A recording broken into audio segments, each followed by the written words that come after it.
அன்பார்ந்த இறை மக்களே, கிறிஸ்துவின் மறுப ஜபக்குழியின் வாயிலாக இன்று உங்களை சந்திப்பதில் நான் பெரும் மகிழ்ச்சி அடைகிறேன். மக்களே, சந்தோஷமாக இருக்கீங்களா? நிறைவாக இருக்கீங்களா? மகிழ்ச்சியாக இருக்கீங்களா? மன அமைதியாக இருக்கீங்களா? மக்களே, மகிழ்ச்சியும் மன அமைதியும் இறைவன் தந்த பெரிய கிஃப்ட் நமக்கு இல்லையா? அதை கண்டிப்பாக நம்மோடு இணைத்து வைத்து கொள்ள வேண்டும். ஒருபோதும் அதை தவற விட்டு விடக்கூடாது இல்லையா? இன்றைக்கி அவர் நமக்கு என்ன இறைவார்த்தை தெரிகிறார் பார்ப்போமா? இறைவாக்கினர் எஸ்யா எழுதிய நூல் அதிகாரம் 40 இறைவார்த்தை 4 7 முடிய. பள்ளத்தாக்கு எல்லாம் நிரப்பப்படும், மலை குன்றியாவும் தாழ்த்தப்படும், கோணலானது நேராக்கப்படும், கரடு முரடானவை சமதளமாக்கப்படும். ஆண்டவரின் மாட்சி வெளிப்படுத்தப்படும், மானிடர் அனைவரும் ஒருங்கே இதை காண்பர். ஆண்டவர் தாமே இதை மொழிந்தார். உறக்க கூறு என்றது ஒரு குரல். எதை நான் உறக்க கூற வேண்டும் என்றேன். மானிடர் அனைவரும் புல்லே ஆவர், அவர்களின் மேன்மை வயல்வெளி பூவே, ஆண்டவரின் ஆவி இறங்கி வரவே. மானிடர் அனைவரும் புல்லே இல்லையா? அப்போ நாம் ஒரு புல்லுக்கு சமம்.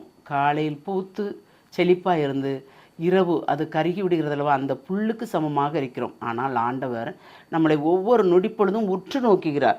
நமக்காக பள்ளத்தாக்கு எல்லாம் நிரப்பப்படும், மலை குன்றியாவும் தாழ்த்தப்படும் என்று என்னால் ஆயத்தப்படுத்துகிறார் நம்மளை. ஒவ்வொரு நொடிப்பொழுதும் கோணலானது நேராக்கப்படும், கரடு முரடானவை சமதளமாக்கப்படும். ஏனென்றால் அவருக்கு உரிய வாழ்க்கை வாழாமல் நாம் இருக்கும்போது அந்த கரடு முரடானது பள்ளத்தாக்கு எல்லாத்தையுமே அவர் ஒன்றாக கூட்டுகிறார். கூட்டி எனக்குரிய ஆன்மா என்று சொல்லி ஒவ்வொன்றையும் அவர் நிறைவுபடுத்துகிறார்.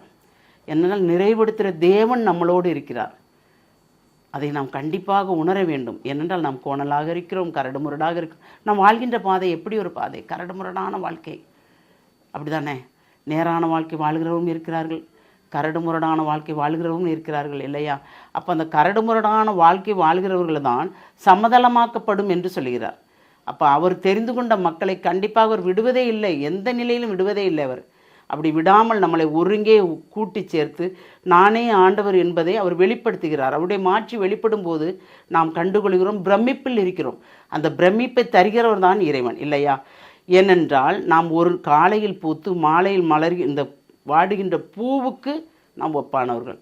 ஏனென்றால் ஆண்டவரின் ஆவி நம் மீது இறங்கும்போது அந்த ஆவியினுடைய வல்லமை கொண்டு பிறருக்கு நாம் ஆற்றுப்படுத்தும் போது, அந்த ஆவியின் மூலமாக பிறரை தேற்றும் போது, திடப்படுத்தும் போது ஆண்டவர் மகிழ்ச்சி வருகிறார். அப்போ நாம் எந்த நிலையில் இருக்கிறோம்? ஆண்டவரின் ஆவியை நாம் பெற்றுக்கொண்டோமா? பெற்றுக்கொண்டு அந்த வல்லமை பிறருக்கும் பகிர்ந்தளிக்கிறோமா? சிந்திப்போமா? தாயும் தந்தையுமான இறைவா, உங்களுடைய இரக்க பெருக்கத்துக்கு எங்களை முழுமையாக ஒப்புக் கொடுக்கிறோம். ஆண்டவரே, எல்லாம் வல்லவரே, இதுகால் வரைக்கும் எங்களை வழிநடத்தினீர், வாழ வைத்தீர், பாதுகாத்தீர். அதற்கு கோடான கோடி நன்றி ஆண்டவரே. எது எது எங்களுக்கு தேவையோ அதையெல்லாம் நீர் எங்களுக்கு தந்தீர் ஆண்டவரே. குறைவு ஒன்றுமே இல்லை என்ற அளவுக்கு எங்களை வழிநடத்தீர் ஆண்டவரே. ஏனென்றால் இறை வார்த்தையின் மூலம் எங்களுக்கு பேசி ஒவ்வொரு நாளும் ஒவ்வொரு வார்த்தையின் மூலமாக எங்களை தெளிவுபடுத்தி நான் உன்னோடு கூட இருக்கிறேன், கலங்காதே திகையாது என்று சொன்னவரே உமக்கு நன்றி கூறி எங்களை முழுமையாக உடைய இரக்கத்துக்குள் ஒப்புக் கொடுக்கிறோம். ஒவ்வொரு நொடிப்பொழுதும் நீர் எங்களை கண்ணினிமை போல் பாதுகாக்கிறீரே, அதற்கு நன்றி ஆண்டவரே.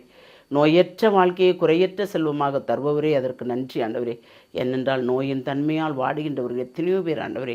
உம்முடைய இரக்கமும் பரிவும் அந்த மக்கள் மேல் படரட்டும் ஆண்டவரே. அதன் மூலமாக ஒரு நோயின் தன்மையிலிருந்து பூர்ணமாக விடுதலை பெற்று உம்முடைய நாமத்தை மாட்சிப்படுத்தும்படி நீர்தாமே செய்ய போகிற அந்த பெரிய காரியத்துக்கு நன்றி கூறி எங்களை முழுமையாக உம்முடைய இரக்கத்துக்குள் ஒப்புக் கொடுக்கிறோம். ஜெபம் கேட்கும் நல்ல பிதாவே. ஆமேன், ஆமேன், ஆமேன்.